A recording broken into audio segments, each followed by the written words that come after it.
This is the Authority Company Podcast, conversations with leaders that are designing our future. Hola, I'm Joe Pardavila, and today's guest is Kim Skanson, a transformational business leader with executive experience at major brands like Target and Cargill. She's also the author of the new book, Attitude Advantage: The Timeless Power of Positive Perspective, where she shows how mindset shapes success. Kim has spent her career leading transformation at Fortune 50 companies and mentoring emerging leaders, guided by a leaf. Rooted in her grandmother's story of resilience, that perspective turns challenges into opportunities. Kim, welcome to the podcast. How are you? I am wonderful. Thank you. It's great to be here. It is great to be here for me and for you.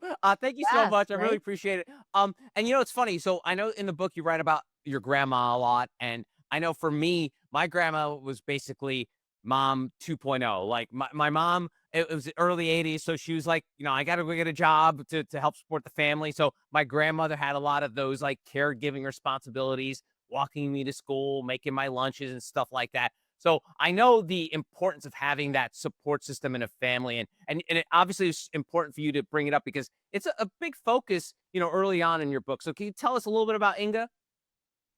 Yeah. A remarkable lady. If you ask me, who's one person that you no longer can see and you'd love 1 minute of time with or a lunch with, I would always pick her. Um, because she lived a life of positivity and she emulated that in all she did. So whether she, um, came from really worn, torn times in how she grew up in East Germany to having to start anew, she just really emulated positivity to me. So as a young child, she was somebody I looked to. I lived on her farm for part of my early childhood years. She was somebody who was a big part of raising me.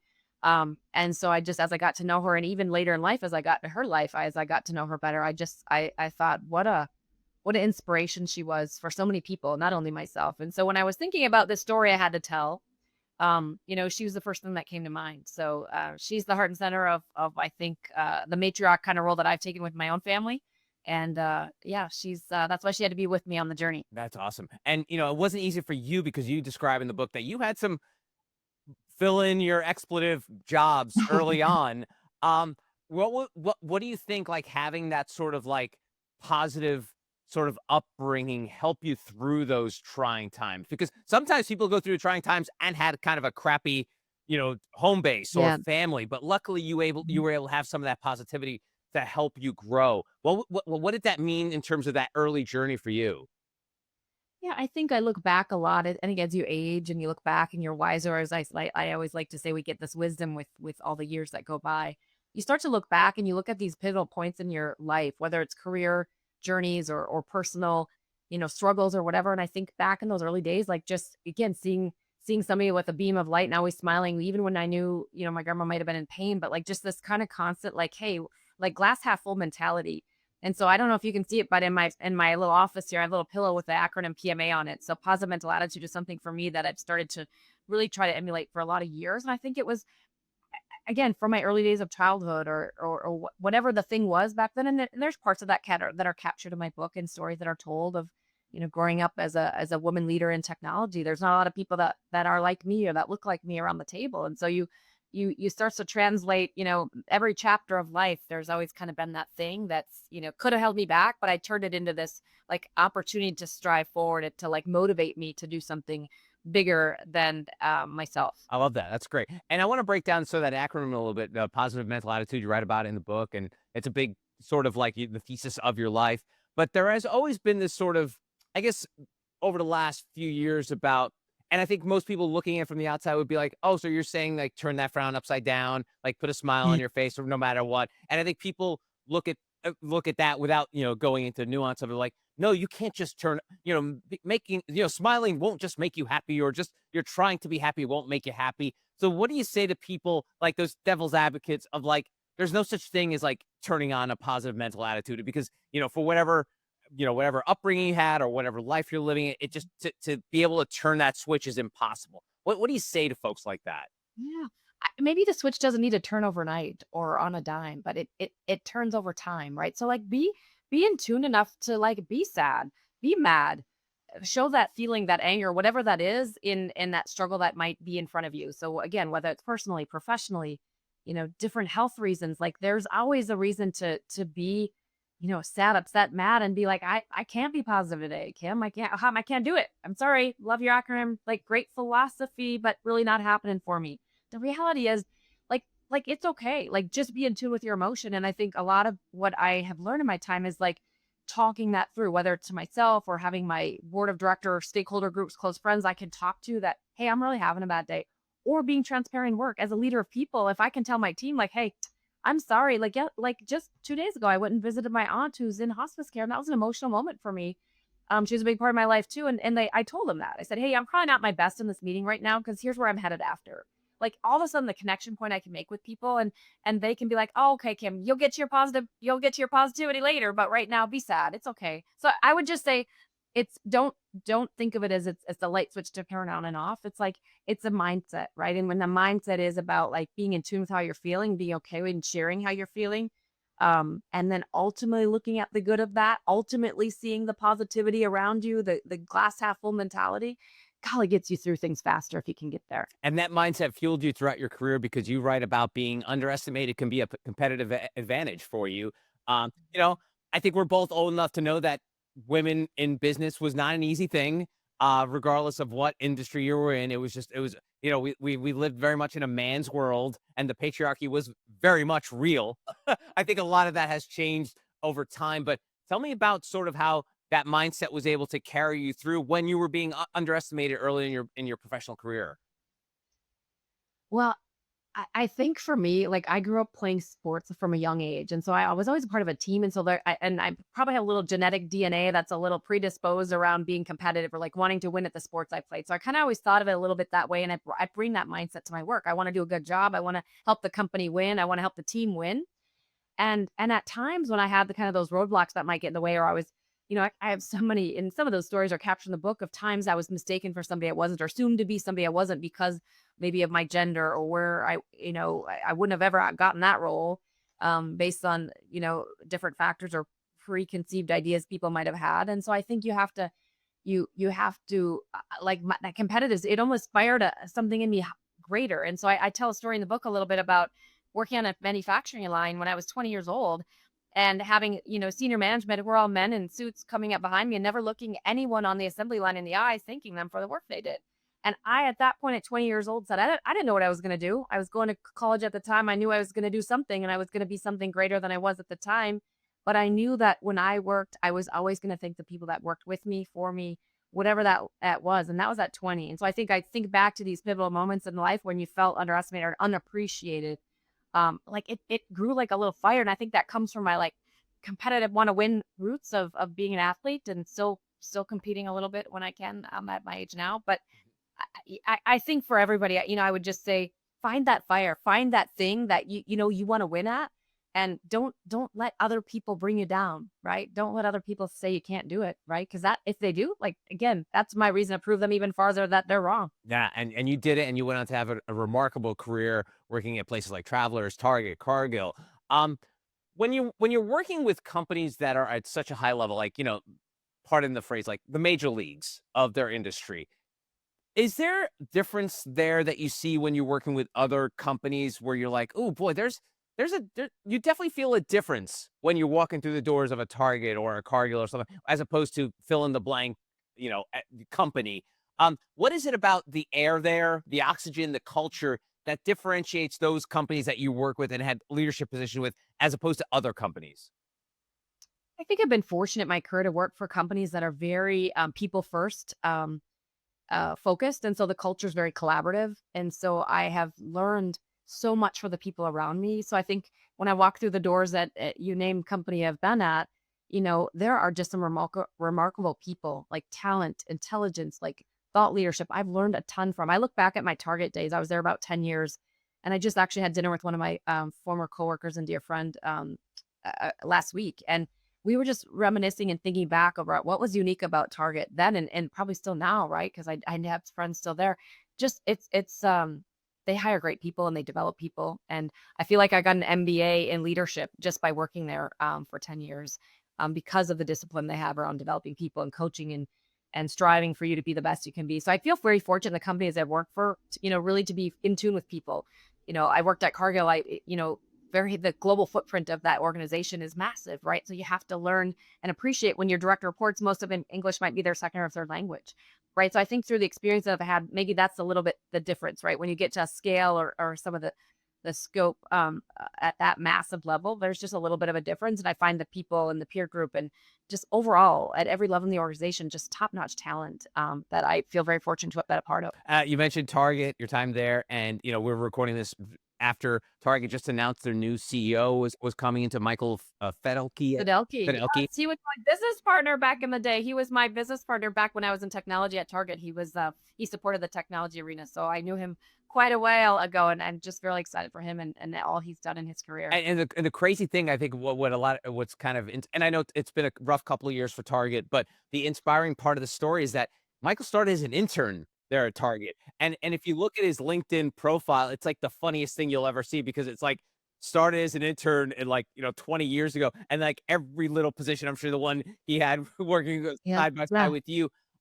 What what do you think? Knowing him, knowing what the company's been through, and the fact that he has sort of lived and breathed the company's entire life. What do you see the future now for Target? Just as an outsider in terms of Yeah. how you feel like he's going to fit in now as the supreme leader of Target. Yeah, well, I think it helps when you've grown up there, right? Because you have all the history, you know the culture inside and out, and you have a perspective that a lot of people don't when they're coming in from the outside. So I think he's gonna bring a lot of, um, well-earned, credibility from all that history. That's gonna mean his voice is gonna really matter and I think be listened to in a way that is really gonna help the company move forward. He was a phenomenal partner back in that day, and I wish him nothing but the best, but I think they couldn't have picked a better candidate, and I think that experience is gonna really play off well. Awesome, awesome. That's good. Thank you for sharing that with me. All right, so let's get back into like sort of like the positivity and leadership. And Target, obviously, they need a lot of positivity right now, and hopefully Michael will find a way to help things along there with the company. But what are some mistakes people make with positivity? Like, for example, let's just like say hypothetically, Michael comes in with like a super, rainbows and sunshine positivity. That again, I'm hypothesizing he may not do this, but I'm just saying some leaders may come in when they come into to a new organization, be like, everything's going to be great, positivity. Can sometimes rub people the wrong way, especially if they've been through the struggles and through the wars.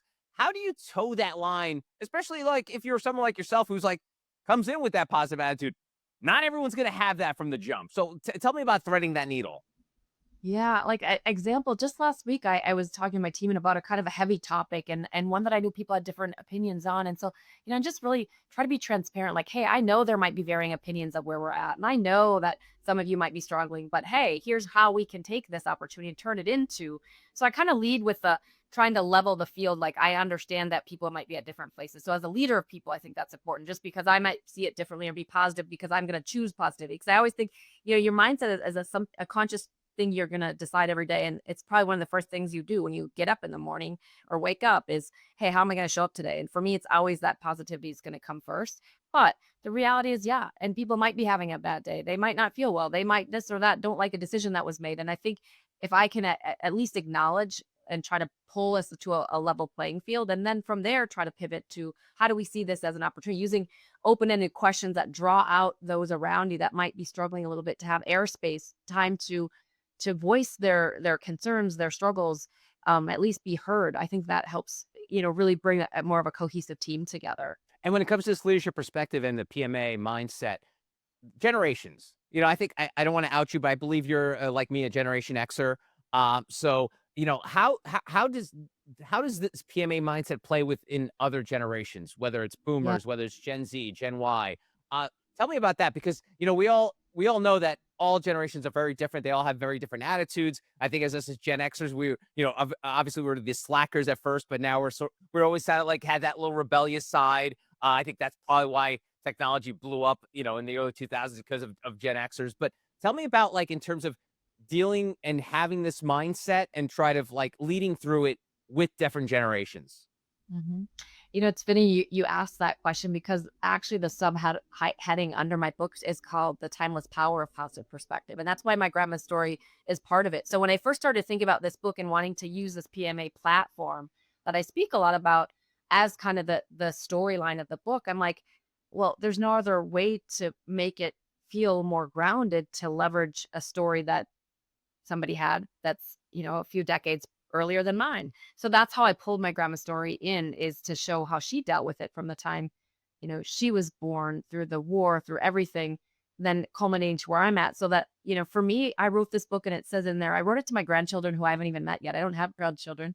I may someday, hope to someday, as my children continue to move through their lives. But I I did so because I want them to read it also in the spirit, like, no matter when that is or what generation, or if they pass it on to their grandkid, that this is a timeless story. This is a timeless piece of advice that I think will persevere indefinitely. So if we just think about kind of that positivity, it's not a new phenomenon. There's others that'll be like, "Oh, yeah, yeah, I've done this before too." And so I don't mean to try to be claiming fame to something that hasn't been talked about in many different eras over the years, but I think it is timeless, and that's why I intentionally put that in the subheading. Oh, that's great. Yeah, and it's funny because we often like to joke, especially the creative space. There are no new ideas. It's how you frame them, and where you come from and the stories you bring. I mean, a perfect example of this is let them, the Mel Robbins thing. Like people are like, this is this sort of like mind molding thing. It's like, no, it's stoicism.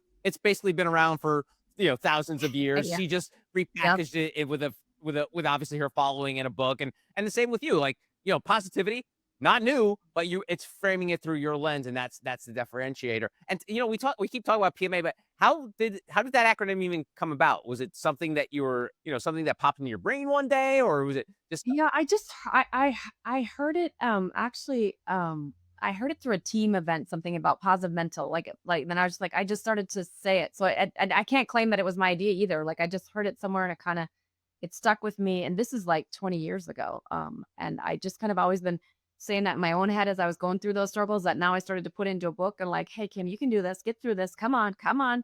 You're better than this. Keep that competitive spirit. You want to help the company, you want to win, you want to be the best person you can be. You want to leave a legacy of positivity. Like, that's kind of how it started. So I started to coach people on the side, and now that I've written books, wrote this book, I've had people that I've worked with, you know, years and years ago say to me like, "Hey, like, I remember you taught me that, Kim. You taught me PMA." So I don't have a good answer to that. What I just It's been there a long time, and I started to use it in individual one-on-one coaching sessions, or when I was working with, people who were reporting to me, or I just always was trying to emulate that. So then I started to speak a lot, and was out kind of in public speaking about it. And that's when I said, "I gotta write a book about this because I'm talking and telling all these stories. Why wouldn't I just capture it?" So it's kind of been this journey of that. So yeah, PMA's just been there, and that my mom gave me that pillow that's behind me, if you can see it, years ago. But it's been sitting in this office just as a daily reminder. So wherever I can put those little sticky notes, or I have a positivity calendar right in front of me, I just have those little points of like, hey, daily reflection. That also goes a long way. Oh, that's cool. And I know technically this is a business book, but obviously it's sort of like a lifestyle as well that you're preaching. And for many people, sometimes that lifestyle is complicated with life. I I like to say, because life gets in the way. We all have master plans, and we strive to do things, or don't, but then life gets in the way. And also life gets in the way of how positive you may be at work, or what kind of self you bring to work. And I remember reading something that early on, you had trouble trying to tell people that you were a mom while also being a leader. It was one of those things. It's almost like you were it was like your superhero origin story. You had like by day you're this corporate leader, but by night you're a mother, and you almost separate that publicly. And I know that was sort of like, not to put words in your mouth, but like almost a regret in your life early on, that you didn't embrace the fact that you couldn't go into a business meeting and be like, "Yeah, I'm a mom too. I got kids. I got things going on with it." Looking back at it, how do you think that could help people now? Like the fact that, we are all not just the one thing. There's a lot of things. There's more nuance to everyone's life. How did that, what you went through early on, can help people today? Yeah, I always look at that era of time and wish I could get a go again pass. And I learned that you don't get go again passes. Like, you have to learn from them and pivot. And that's part of why I want to tell the story, because I shouldn't have done what I did. I shouldn't have masked who I was, because I was a working mom. And I did that because my boss didn't have children. My boss's boss didn't have children. I could count on one hand the number of people that had dual career, working, dual career families that had young kids that didn't, that there just weren't many of them around me. And so I was like, I was alone and I was on this island. So I then, succumbed to my surroundings. And then I became not who I wanted to be. And so until I got feedback from somebody on my team who was brave enough to tell me, like, hey Kim, like, not sure we know you so well because you're just so robotic and you're here before everybody, leave later than anybody, you don't forget anything. Like, we don't really know the real Kim. And that was a turning point for me because I had let my mom hat stay in the closet all day long every day. And I was at that point I had two kids. I eventually had third. Um, but at that point I was like, I'm not doing that again. If I have to not be who I was and true to me, like I can't get a go again pass and redo those years of my life. But what I could do from that moment when I learned that on over 18 years ago, I'm like, I'm going to be very transparent. I'm going to say when I'm going to miss work because I'm going to one of my kids' events because I don't want to miss them anymore because I was missing them. I'm going to have a third child that I was debating whether I should have or not because I don't want to be 70 and regret that I thought work got in the way of that. And so as I tell those stories, and that's where I have a lot of followers and people that'll pull me up. But I just spoke at McDonald's 2 weeks ago and I had a woman pull me aside after I spoke and just said, you changed my perspective on something. I'm going to go do something about it and tonight, like when she was going home. And that made the trip I flew to Chicago for a quick in and out. Like that made my trip worth it because I impacted at least one person that I knew was going to do something that I wish I would have known back at that time when I wasn't balanced as trying to be, hiding the fact I was a mom, but trying to keep the corporate life. And that if you can get out of, I always said, I don't care what my title is anymore. I don't care about any about that if I can't be who I am. And so I always say I have a lot of hats I wear today. Every day I'm picking them different ones out, but I'm going to be really transparent about what the hats are in my closet. And so that people know what hats, what I'm wearing right now, because that if you can't be that, like it's really hard to stay positive. It's really hard to be your true self. Yeah, I mean, going back to the generational thing, I mean, Kim, your story is old as time. It's like the idea of a professional woman in the 90s, in early 2000s was like, yeah, I'm work first, family second. I mean, it was perfectly normal. Now it's kind of funny where you see people's like Instagram handle. It's like it says, it says their name and then it says mom and mom Yeah. or wife and stuff like that. So now I think there is, I guess, as part of the way we evolve and we become better human beings, I think we all realize that, that you can be a mom and also be a CEO and stuff like that. Whereas, 20 something years ago, that was one of those things like, oh, could this woman be the CEO if she's also a mother? I'm sure that was probably part of it too, right? Kim, like your Yeah. drive was like, man, I want to keep moving up the corporate ladder. But if they find out that I've got a mom and two kids, I have two kids and I have to go to soccer practice, every Wednesday, I'm like, oh God, will I be able to fill it? So a lot of that probably came from fear, right? Too, Kim? Yeah. I think fear of wanting to be open about it and okay about it. And not seeing a lot of people that were doing it, right? And that was part of it too. If there's not a lot of people doing it, you feel like, ooh, it's uncharted territory. I better not be the first. And so Right. I was always like, no, like that's not okay. It wasn't okay at 20 when I was working on a manufacturing line when the management behind me never even looked at you in the eye, never said thank you to you, just was checking the list of walking through the manufacturing line. That wasn't okay. And that doesn't sit well with me, right? And so is that kind of light that was lit under me that really wanted to make these very intentional changes about showing it's okay, which is why I get a lot of joy when I can speak and I can try to help somebody be like, you can balance everything. And people even today, this will say, how did you write a book, keep your corporate job? My yoga teacher on the side, I play ice hockey. I was a head women's legion baseball coach last summer I was the only women coach in the state of Minnesota. Like, how do you do all that, Kim? It's like, because I'm intentional with my time and my choices. And I gotta fit everything in, and I'm gonna make it work, and I'm gonna stay positive around. So you don't sweat the small stuff in between there, but you find out what brings you joy. Because I'm gonna do better in my professional life if I'm happy in my personal life, and if I'm a better mom, I'm gonna be, all these things they all intertwine and play off each other. Yeah, no, that's great. And I love the fact that you're able to squeeze so much in. And I think you mentioned time management. I think that's one thing that, we all have our flaws, but I think generally as a society, we're really terrible at it.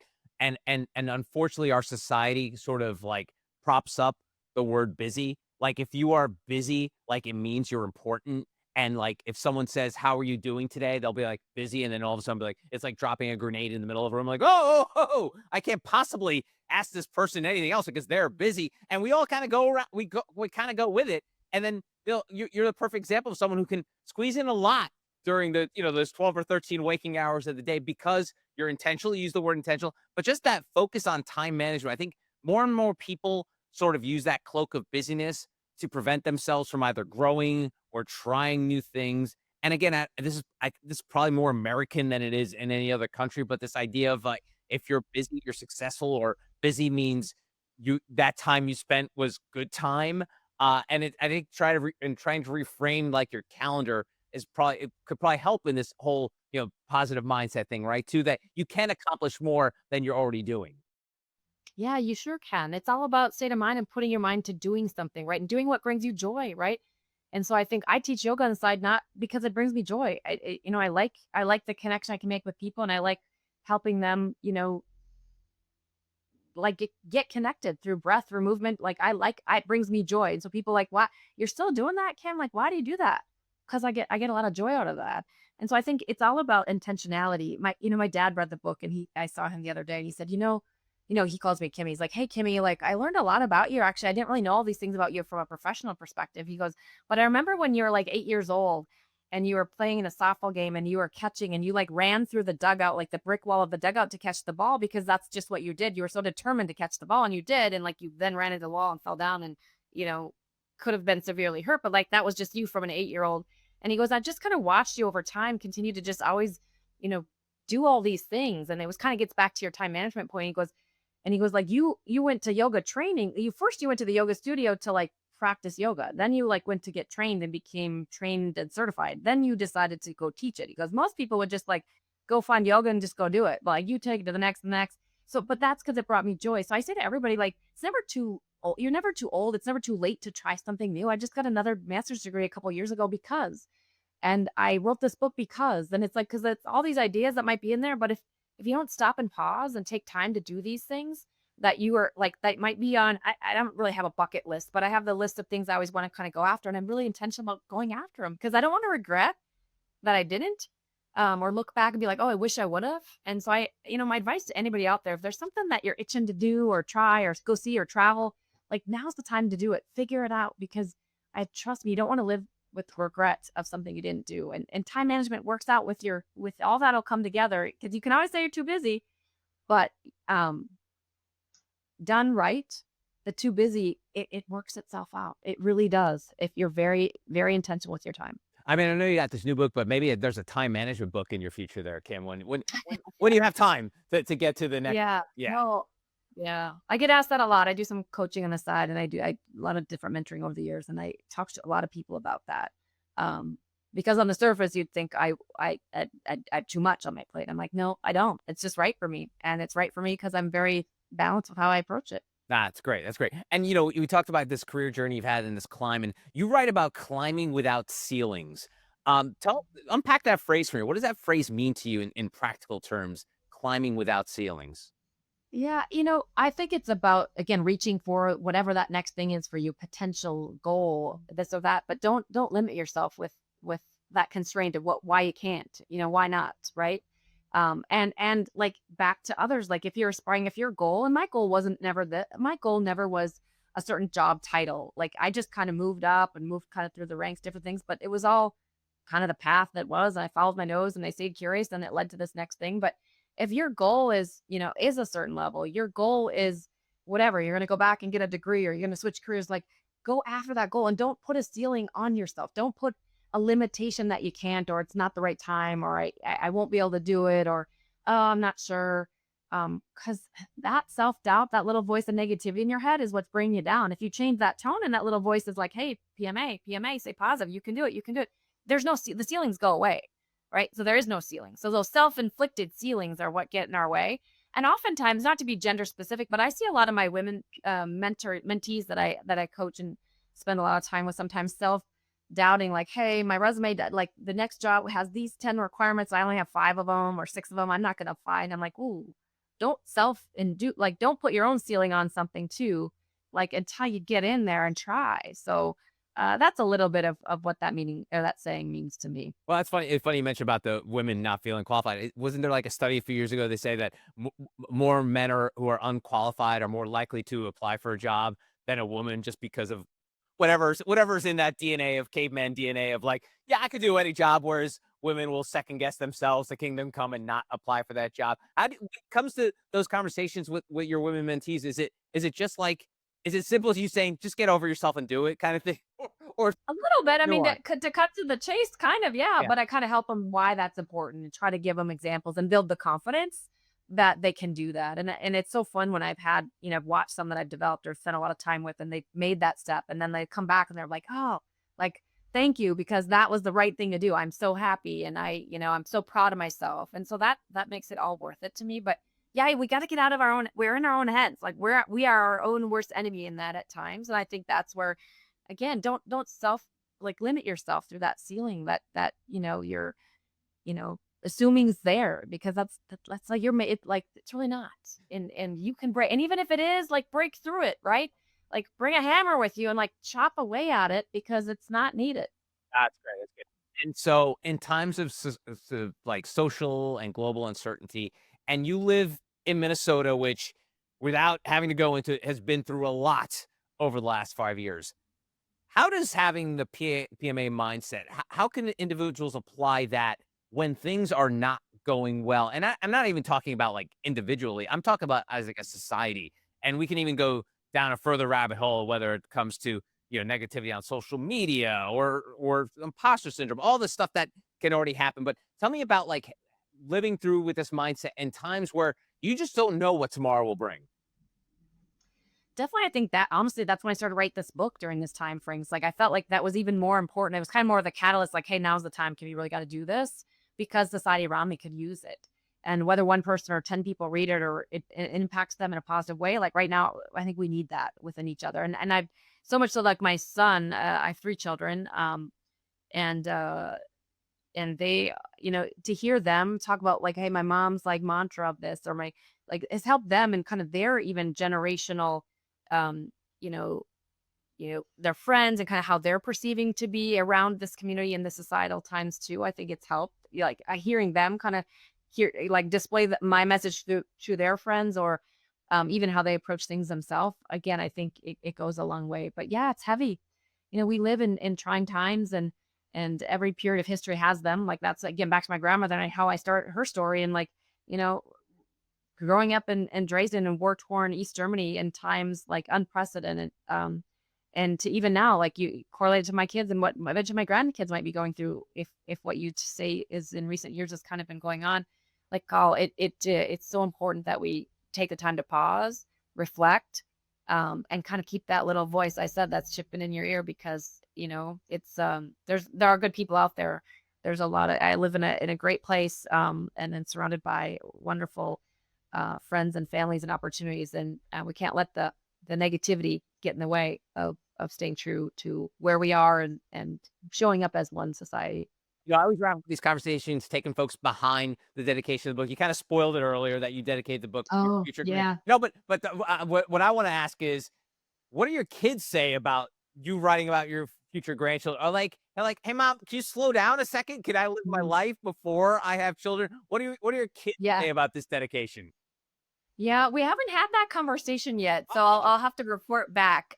Specifically, my one son just went back to college. He's just going back to a senior in college, and he asked to take a book with him. So I just got copies of them recently. So he took a book back, and he said he'd report back after he read it. So I'll be curious what he says. I think they know a little bit that I'm bringing in their great grandmother's story to it. And I think they can assume a little bit I don't know if they'll assume the dedication. I hope I hope they pause in the moment, and I was very sincere about that. When I was asked what I wanted it to be, it was there's no doubt in my mind that that's who I was dedicating it to, given what my grandmother gave me. And like if my grandchildren, if I never meet them, if they could read the book someday and think, oh, their grandma Kim Skanson was pretty cool. She did some pretty unique things in her life, and I'm going to try to emulate her in some way, shape, or form. Like, to me, then they're going to live a positive life, and they're going to impact people in a really positive way. Awesome. Her name is Kim Skanson. The book, Attitude Advantage, The Timeless Power of Positive Perspective. Kim, thanks so much for the time. I really appreciate it. Yeah, thank you. It was a joy. And that's going to do it for this episode. If you want to find out more information about Kim and her other amazing authors, go to theauthoritycompany.com.